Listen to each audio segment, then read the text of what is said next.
Council of Guam. Here. Okay, University of Guam. Here.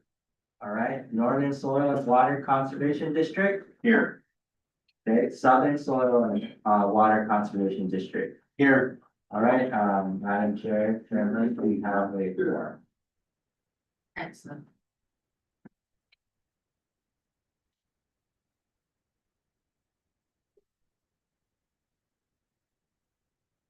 Good afternoon. My name is Ike Brady, Director of Customs. I just wanted to say something before we start our meeting. And of course, one of the biggest things that's going on with my agency is that we're moving forward with our automated system known as a SCUDA.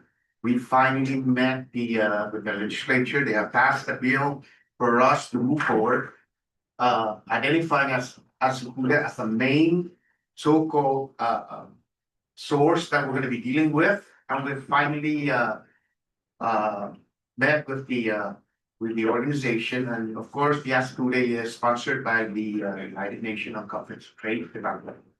And we are meeting with them. We are moving forward in identifying ASCUDA as the sole source for this particular platform.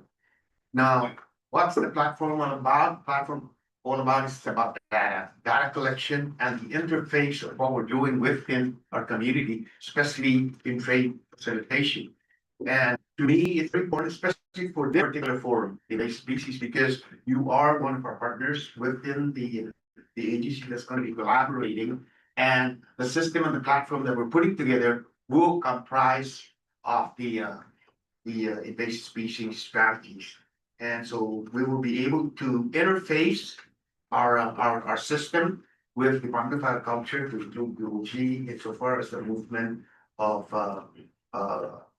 contrabands and anything regulated items as we deal with invasive species. So that's the biggest things that's coming on. We're also probably I saw something in the agenda where we're going to be discussing about the movement of aggravated stone from Korea, right? And we're looking at that because I think I thought that we did one with Canada and Yes. and obviously because of the typhoon that just passed we found out that we had to now focus our attention in getting other aggregates from other countries. So we're looking forward and trying to reduce that. Thank you. Thank you, Mr. Chair. My name is, Questions? What are your questions to the report, sir?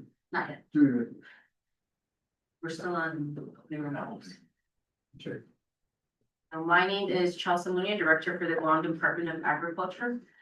Thank you to my co-chair, and I'm just pleased to see the number of partners and stakeholders who are attending our meetings, and we've seen a great improvement and involvement. And welcome to everybody. We're targeting keeping this meeting at 1 hour, see if we're able to meet that goal. So with that, we'll move forward to the approval of meeting minutes. Does everyone have, our members have copies of the meeting minutes from our prior meetings? That is December 4th? Yes. The second meeting we did not reach. Yes. The March meeting. Yes. Okay, does everyone have an opportunity to review the December 4th meeting minutes?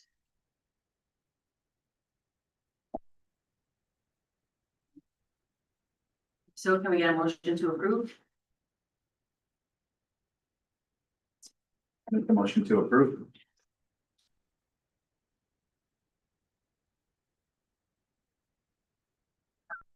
Can we get a second?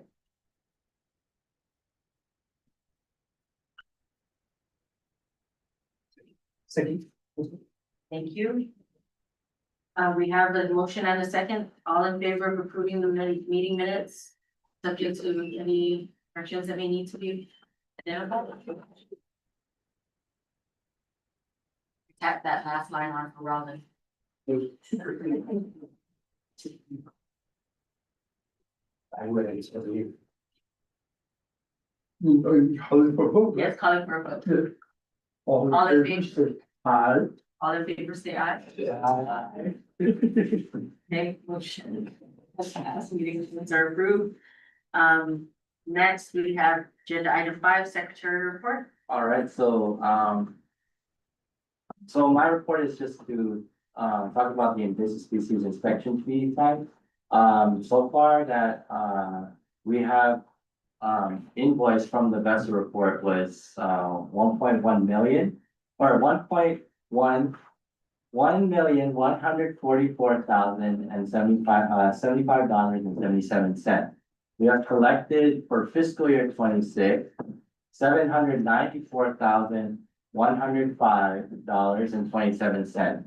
And also, collection from previous fiscal years, 24 and 25.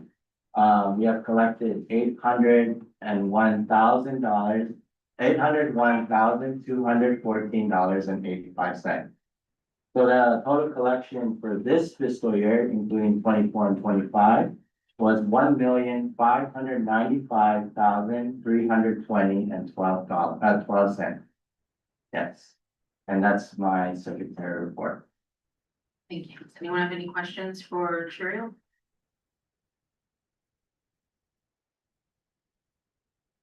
No, okay, let's move on to member reports. All right, so, Guam Department of Agriculture. Oh, I'm sorry, so to kind of keep it in line, at least within the hour or a little bit over the hour, try to talk about the important points. So I'll give you guys like 3 to 5 minutes. So I will just alert you and probably I'll just kind of put a vista to say, okay, time's up. So, go ahead, Guam Department of Agriculture. Would you, what's your commitment? Members. Members. I could add something. For Guam Department of Agriculture, we did, in the recent months, we did have an audit from the Public of Accountability, Office of Public Accountability. And we have, where it's still ongoing and they, looked at, our Guam invasive species inspection fee, what we build and how we keep track of the billing. They also audited the permit funds because the employees are also working on the permits for the agriculture side, like phytosanitary import permits and the sand quarry permits. And so they're still conducting an audit. They're probably writing it, summarizing right now. We haven't heard from them for probably a month now. And so they're hoping to finish it, was supposed to be in June, but probably it's gonna be a little bit later. So they're now creating a report. And that's it for Guam Department of Agriculture. I think with the audit, there were no significant findings Mhm. based on our closeout meetings with them. Correct. Yeah, yes, So we'll leave that there. all right. Remember? Guam Customs and Quarantine. Good afternoon, everybody. Captain Bill Cruz with Guam Customs. Just a report from the last, meeting we had. A lot of the, animal products importers are complying with the animal feed now, not like before. We would go there and inspect and it would start putting up the shells that it's not integral to Guam. They most likely they're having to destroy a lot of which most likely in compliance. The word I went to every feed store out here in Guam. So we're pretty much on the up and up now. The only thing we had like in February is where we had a container of 20-foot container of produce that came in from Korea, and it had years old fruit of snails, and automatically actually, and we came in there and inspected everything and found that it's not eligible to Guam because of that. The consignee took 4 months in order to get out of the port of Guam because of a lot of shipping problems. But in February, it was ready, it went out. So we exported from the container site to inside the port to make sure it actually goes and gated. So after that, the ship agent took over and now it's gone. Okay. That's why I also have the line for, every time they open the container, first thing they do, they open the doors and they look at it from the ground on the side doors if anything's, any type of pest or bug, whatever. Okay, and if they do find they'll get a sample and then alert the biosecurity, and then we go out there and inspect it ourselves. Okay. Uh, Pretty much that's all I have so far. We're coming to summer now. So we do have some pests and bugs that we find, but it's actually been on Guam before. But this time I think it's gonna be really hot back in the States and also the other countries. We're gonna be expecting those bugs and pests to come to Guam. So our officers in the line are aware of it right now. Just to be look out for that. Okay, because it's gonna get hot soon. So I think that's all I have. Question, all right, sorry, we'll move on to Guam International Airport. Oh, I never got up there for authority, nothing to report, so. Okay. Here's Mayor's Council of Guam. Well, the mayor's council is just trying to come up with our green waste management plan.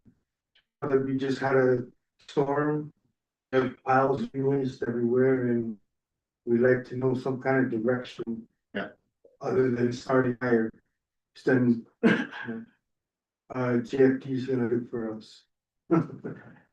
Any, Well- any progress on the green waste, like any talks on like potential moving any green waste out of the. Right now, the two big green waste sites are the one in Teton and at Oka. I don't know if there's what the plan is yet to how we're gonna remove it from there, or how the government is going to remove it from there. Is the mayor's office accepting any? Yeah, more? no, the mayor's offices aren't accepting anymore. I don't think the government is anymore than private. Got it. And then the other one is, our meeting is on Wednesday, so I don't know what plan yet. Our meeting is in a couple days. Let's, yeah, see if we could talk on. Yeah. That's the only thing we have. Right, so, University of Guam. What I would like to report is the land grant is working on their new 5-year kind of work. And one of the priority areas will be invasive species. And the second thing I'd like to do is acknowledge the collaboration, improved collaboration with the Department of Ag and the University of Guam. We've been collaborating a lot, thanks to your leadership, Madam Chair. And as we're talking, you will have to do team assessments of farms. It will also be an opportunity for us to look for a screen for invasive species and pests. Forward to that. And the last thing I'd like to do is the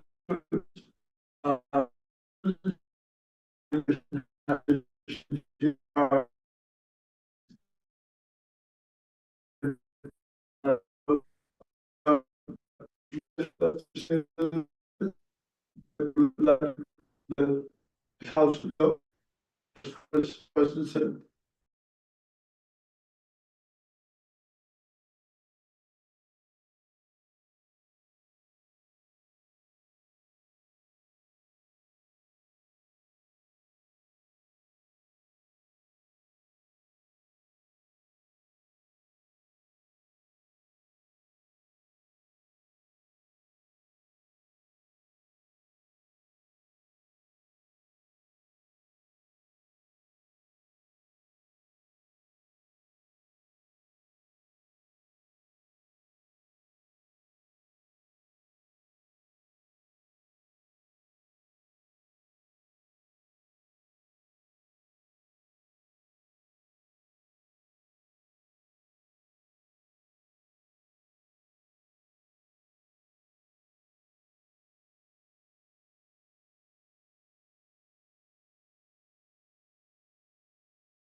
one is the old business for Guam invasive species management plan. Colin brought that up. So it's status. Yeah. That's my question. Okay, so I went to Palau this last month, not this month. Everybody was talking about the different islands, neighboring islands, we're talking about the national invasive species. It's a NISAP, not the whole name, but it's an action plan, strategic, action plan. And however, Guam, the Guam invasive species management plan to them is considered as a NISAP.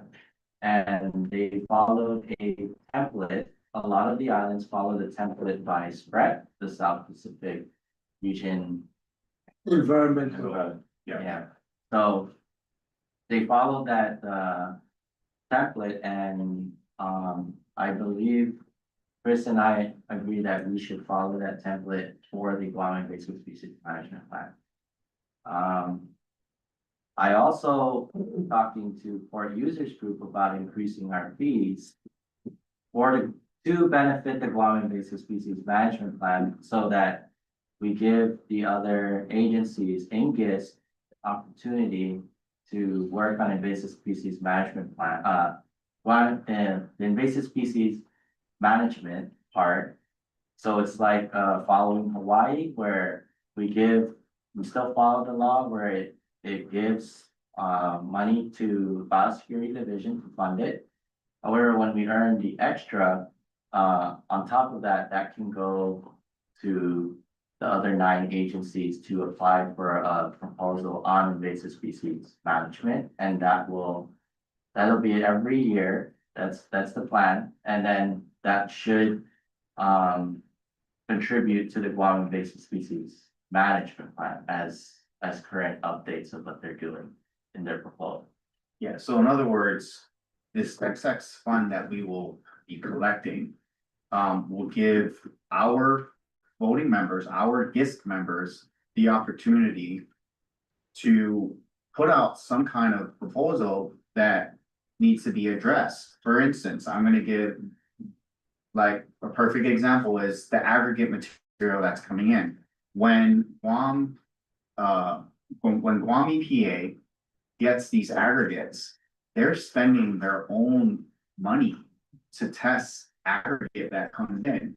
When the goal of that, right, is to ensure that the tests are being conducted and that we are following law. The thing is, there's no fee for them to establish that fund. So the Guam-based species council can help with the Guam-based species funding fee can help assist that in that it can help them either get whether it's getting equipment to the lab or just getting the test kits for fecal bacterial indicators. But that's just one example, really. There are many other examples that I can throw out there, but that's just one prime example where aggregate materials being brought in. The agencies that are required to be able to test it by law is paying out of their own fund to test that, to test the aggregate material. So. That makes sense. So that's just one example, but there's many other examples. I hear what you're saying. For the most part, I agree. But I would like to expand it beyond the voting members of this council. Yeah. What I see is, as a model, is for us to come up with an annual budget. So that X amount of the budget is for Yeah. invasive species grants based on the top priorities. And what we want, yeah. So what council can do is for a committee to evaluate and rate those proposals.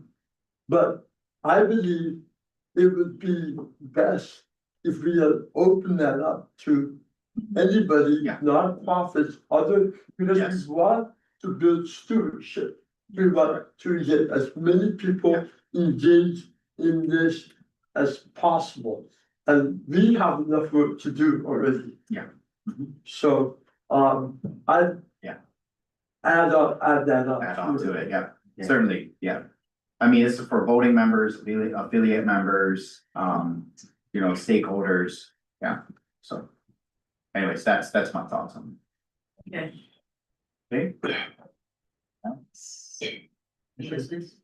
New business. Okay, so new business, so now we're moving on to the aggregates or the armor stones, with Guam Customs, EPA, GeoAg, and Guam Construction.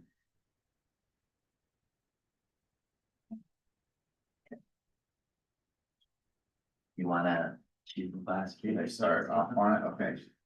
So, as what co-chair, was saying, that because of Typhoon Sinlaku, that pretty much our,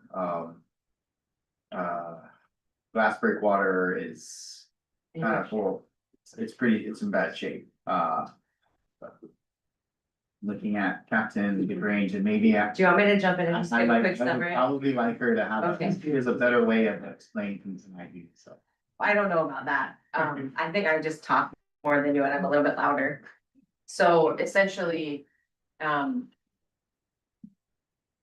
and AN, JV, DOAG, Customs and Guam EPA have been working together for over the last year. It's probably been closer to almost a year and a half at this point. The breakwater, just through age and repetitive storms, needed repairs anyway.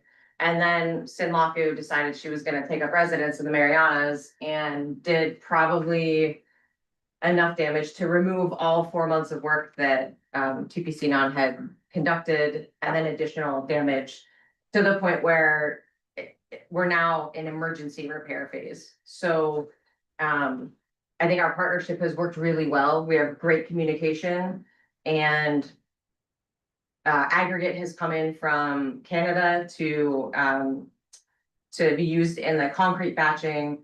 That was smooth as butter, I think. You know, we were able to, all three agencies were present to be able to conduct that initial inspection, obviously Customs doing what Customs does.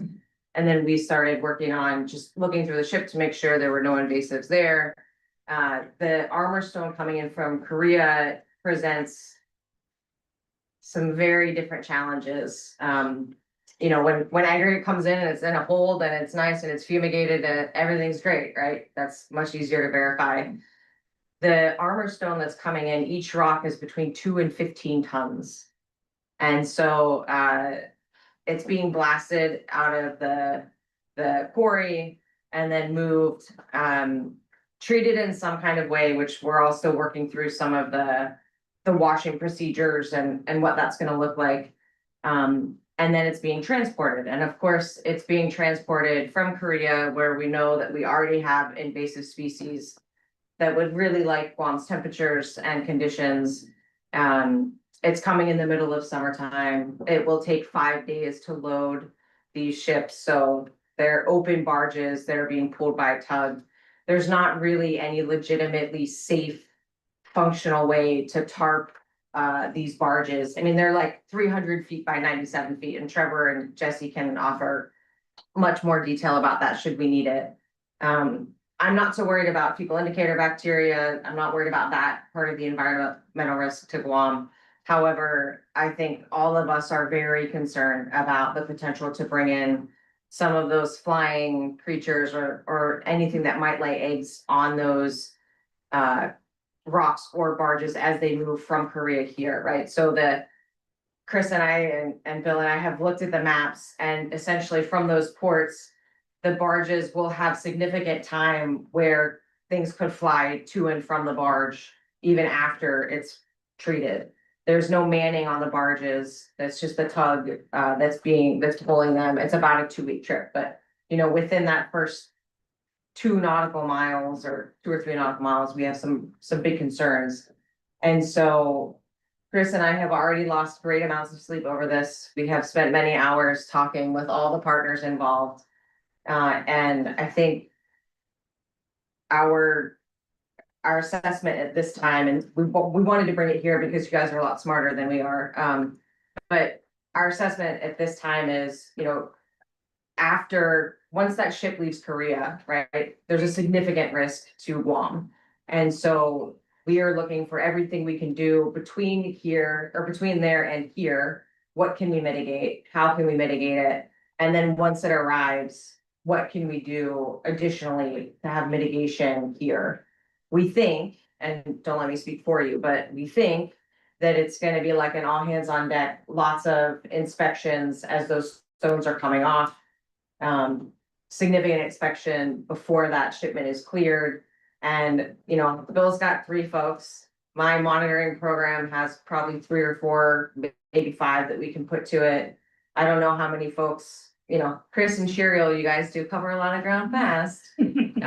But I think, you know, that our request would be, one, if you've got any great ideas for how we can add additional mitigative steps or processes to this adventure, that would be great. And then also, if you're willing to help us out once those shipments arrive. I think that's between that and putting traps are probably gonna be the best things that we can do here.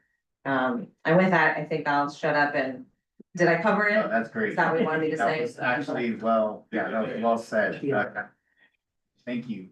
So like, just to add to that, so some of the things that were discussed, to mitigate was to put out, traps. So, so I did a personal risk assessment, for some of this aggregate material. Obviously, it's not small particles, right?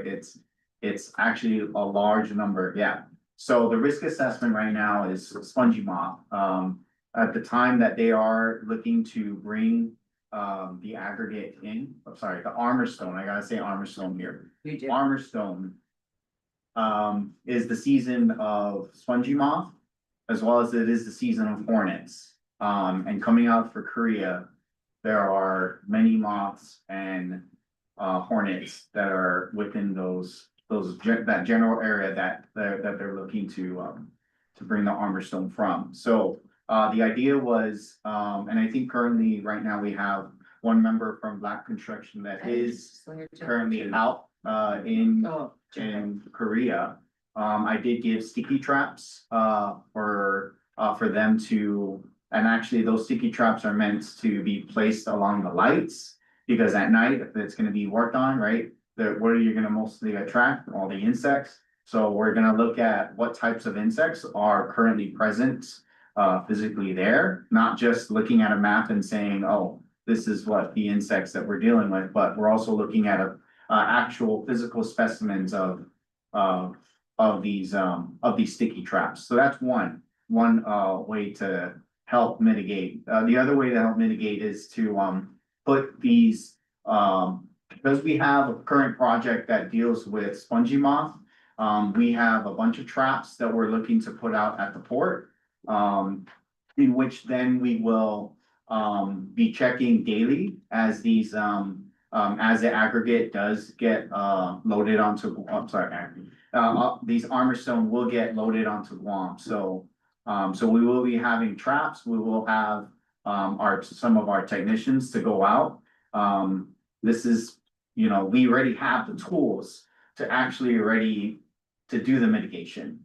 But any other ideas, from the time, the armor stone is loaded onto the boat to the time it gets to Guam, we would love for some of your input. Yeah, I think our methodologist and UOG has an idea. At the port, to have a crane Yeah, and an armor plate thing, it's just like dunk it into the ocean for like X amount of minutes or whatever. For every single one. That's a washer. Is it possible to have one, because I understand she said that it's not a manned vessel, right? I mean, other than the tug. It's been touched, right? Correct. So- But it's gonna be open or closed? It's gonna be open. It's So- like they're custom built, Matson custom built this barge. Is it possible to have an additional person on the tug who can spray the armor stone before it comes within the 3 miles for Guam? Because even if you bring it in and you have people on the ground to inspect it as it's disembarking or taking off. I mean, you're talking about moths and hornets, they're not gonna sit on the rock waiting for you to look at them. They're gonna fly way before they get there. So it's like, the barge is the size of like 3 football fields. Yes. So That's a lot of space. it is a lot of space, right? And our other concerns are like, we can't spray disinfectant because all that is gonna go into the waters of Guam, right? We did say like, oh, could we maybe fly drones to at least have a better look, right, in more detail? We talked about putting sticky traps on the barge. We didn't wanna use pheromone traps on the barge No. because that will pull things in, right? And so we said, oh, maybe there's a way after they're far enough away from port, it's a 2-week journey, right? So we said maybe like at some point, we could put pheromone traps on the barge, but there's no one there to do it, and there's not really any way to get them there unless you're gonna airlift them, like with a helo. And while I've done plenty of tech rescue, I don't think that's like the game we're playing right now, so We could do the pheromone trapping here. when it gets here, at Anchorage. That would be one way, but, you know, it's not like, After the first day, I would put a sticky trap with UV light. yeah, yeah, so that's a good idea, yeah. UV I light. think using UV, yeah, would be, yep. So that's good, that, The other option is to put Chris on the barge and remember, it's 6 back, that's it for 12 days. And he has to wash all the rocks. So I mean, the rocks are going to be washed and treated before they're loaded, right? And our concern is like, great, but once it's loaded, that first rock is gonna be on those barges for up to 5 days.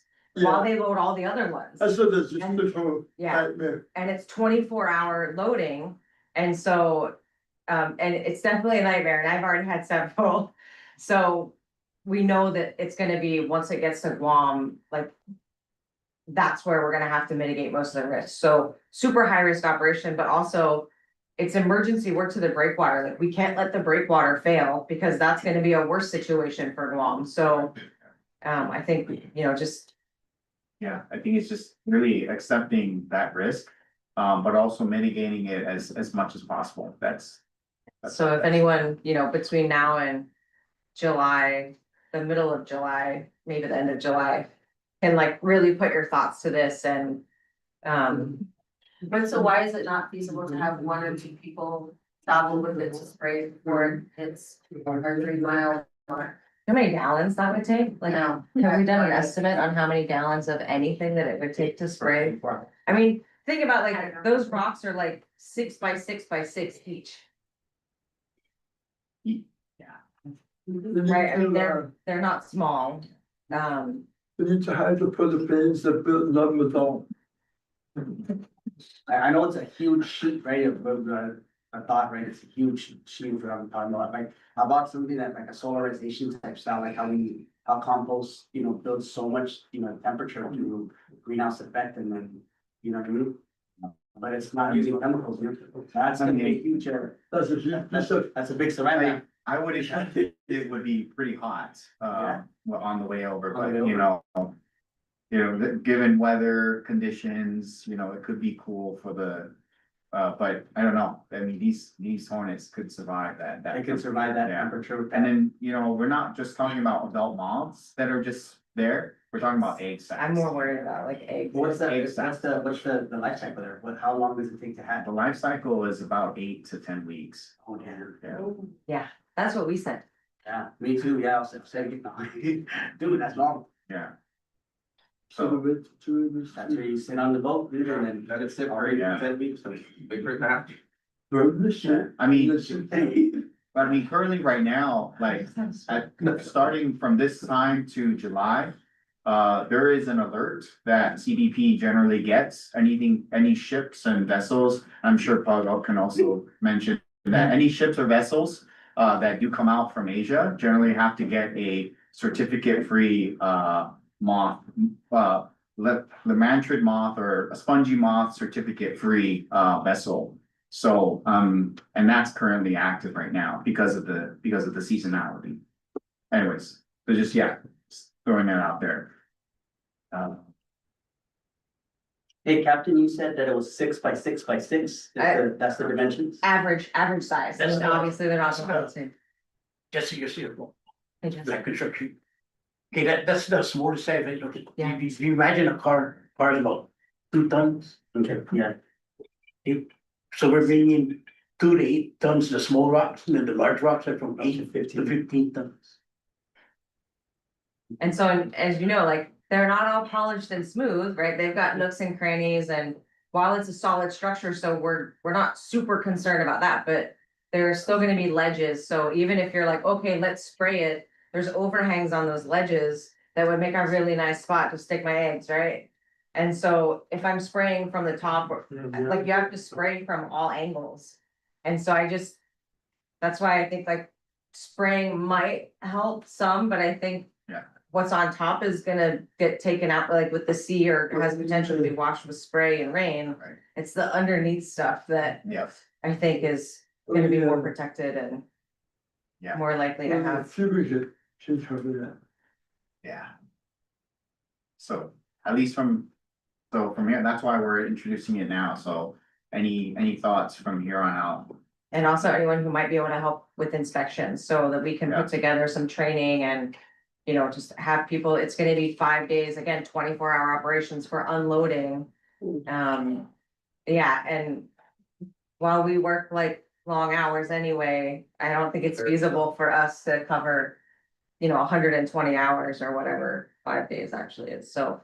Yeah. We're just asking for your brains and for some muscle power, I think. Yeah. We won't make you lift any rocks though. We have a water blast though, FEMA room. Well, study fish, pull the balls up, burn it, the sink it, we're done in 24 hours. I would think that's Mr. Reese. Everything reverts back to that fire. Everything reverts Oh, back. yeah, to fire. fire, yeah. Fire blasting. That's good. One person with a torch. Fill up the balls with the rocks, and then put all the greenwich, and then burn it on the. I don't think that's the goal for that. I feel like, Yeah, they don't wanna burn their brand new barge down. but also the rocks are gonna be sitting on timbers, like 6 by, so that it doesn't hopefully destroy the barge. Yes. And there are gonna be multiple trips coming, so it's as many to get, like, almost 160,000 tons? 60,000 tons straight. 60,000 tons right now, so. So again, everything is all within the rules and like, we're still requiring all the documentation, like the vessel, pest-free vessel report, all of that is still a requirement. But we're dealing with armor stone, and I'm not sure when's the last time Guam has ever brought armor stone in, but I know when we did, we're bringing armor stone, invasive species were not a concern at the time, so. Hard stuff. Yeah. So it sounds like you'll have a solution by next week. That's what I'm hearing. Yeah. I mean, so what we talked about is kind of where Chris and I have ended up, with Trevor and Jay, we've had a few extra meetings to talk about, like, what can we really do to mitigate the risk? We obviously know that it's a much higher risk, tolerance than we would prefer. But the typical ways that we could mitigate just they're not functional options right now, and so, we said, okay, what it's gonna have to be once it gets here, right? Beyond what we're already requiring in Korea. We know that travel away from the shoreline is the risky time for us, plus the additional loading time. So what can we do when things arrive? Cause obviously, like, if it's at Hotel Wharf, it's already here, right? So the risk is, like, we're done, right? And so how we can mitigate that before we get that ship within, a nautical mile or two, because I think that's what you said, their flight ability for most of them would be. Yeah. So what can we do? Like, I don't really wanna tell them they have to, like, leave their ship at Anchorage for 8 or 10 weeks, cause that would be fairly costly. Right? And also 8 or 10 weeks, like, the risk that it puts to Guam for another storm, especially this season, is pretty big. So we need to get it here. We need to move it fast. Yeah. So how can we, how do we provide the best level of protection we can, knowing the situation that we're in, I think is where we are, so. Thanks, Cal. It's very good. You're welcome, sir. I'm here.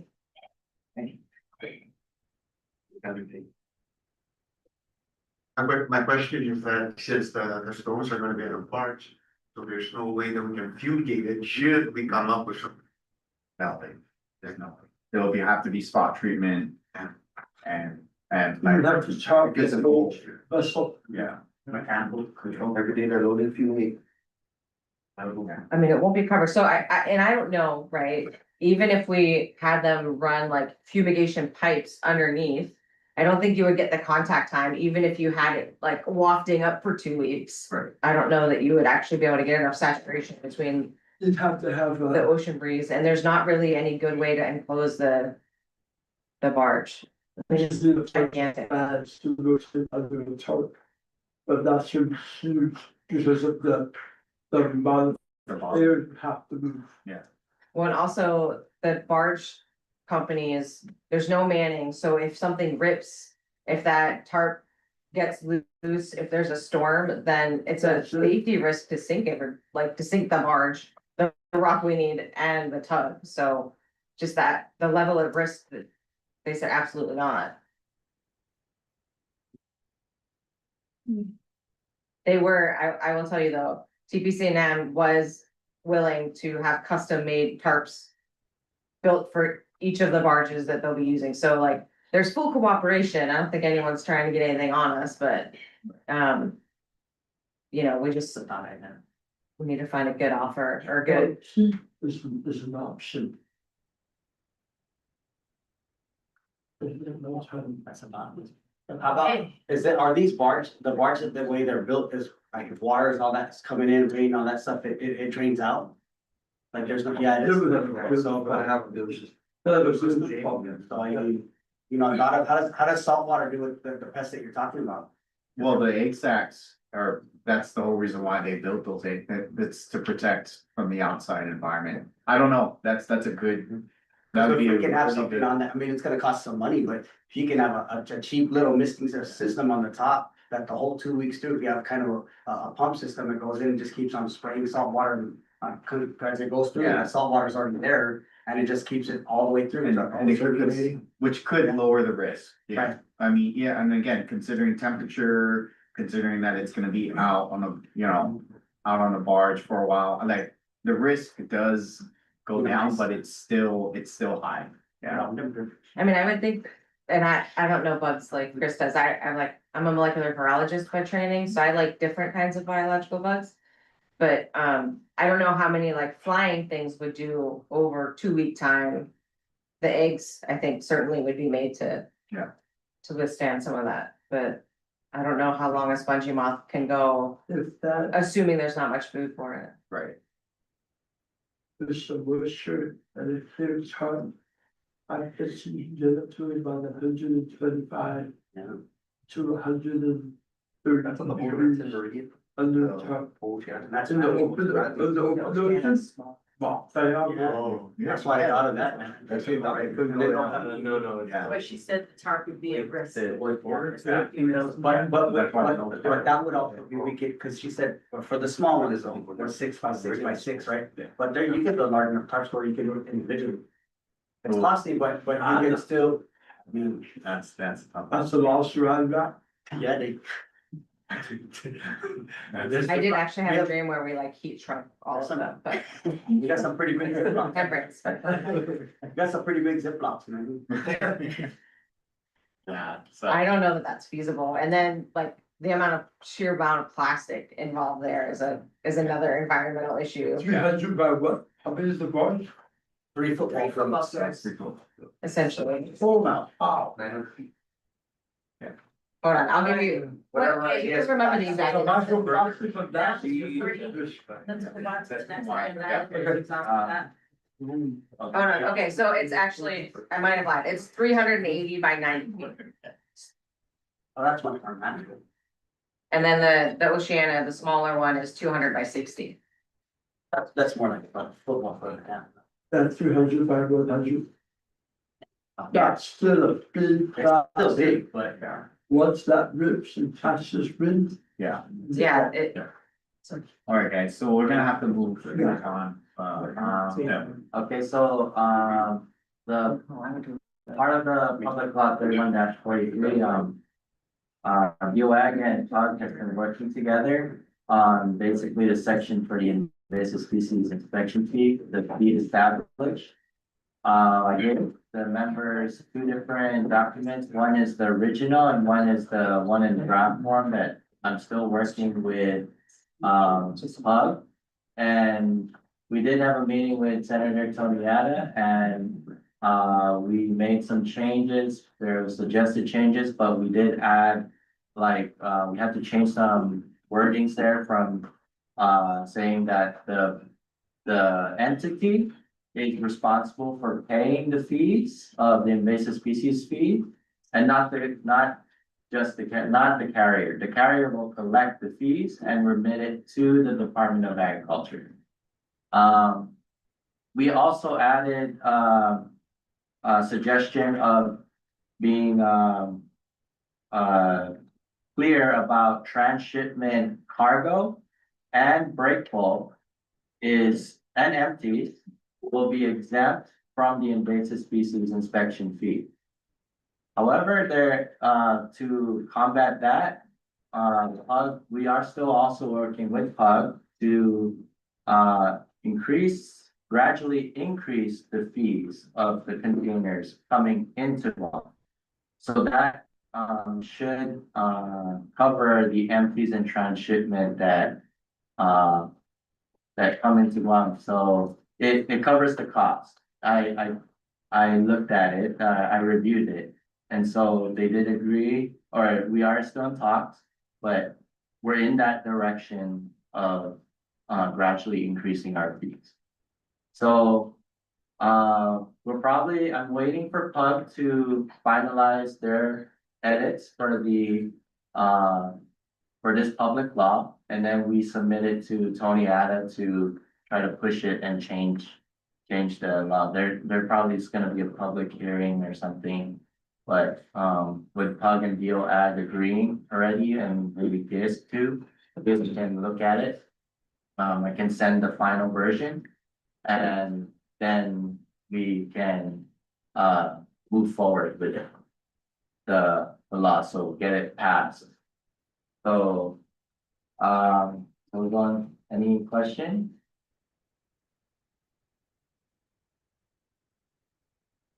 What else? Questions? Okay, so I guess we'll move on to the project. So for the project proposal, the CRV biocontrol was with BSP, I think Camille led. Yeah.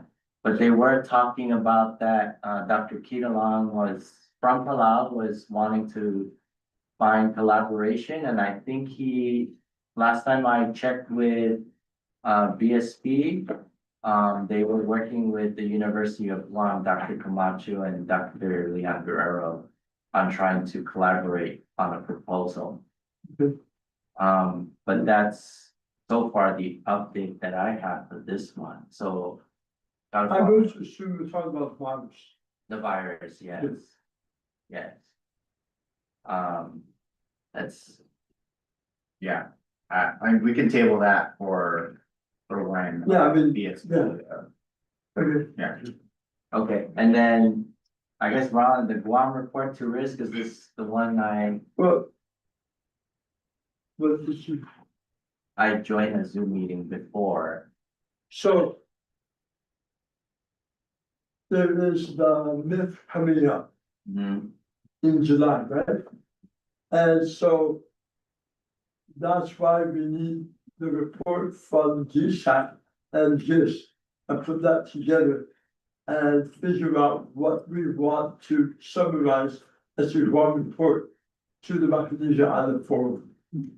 Now, a lot of things that we should also be included is things that we're doing that might impact the region. So as you start talking about fees and things like that, or with the new invasive species that we find or attractive, those will be bits of information we need to let our brothers and sisters across Micronesia know. Okay.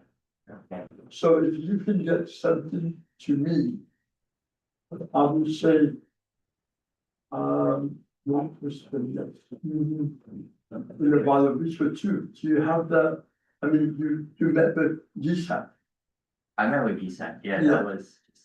so do you have a report on that?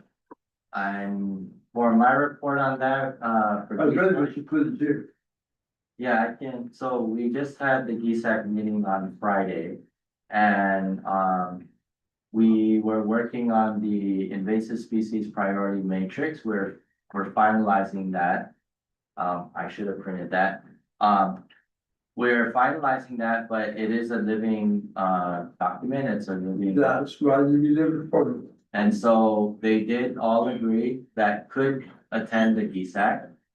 That this was okay for now to show to kids and to work for, to use this as a template. Or just kind of a general of the invasive species that are established. They did also recommend to make a separate for anything on the horizon, like a separate, a survey. As, Yeah, you have to have two lists. Yeah. Horizon species are different. yes. Yeah.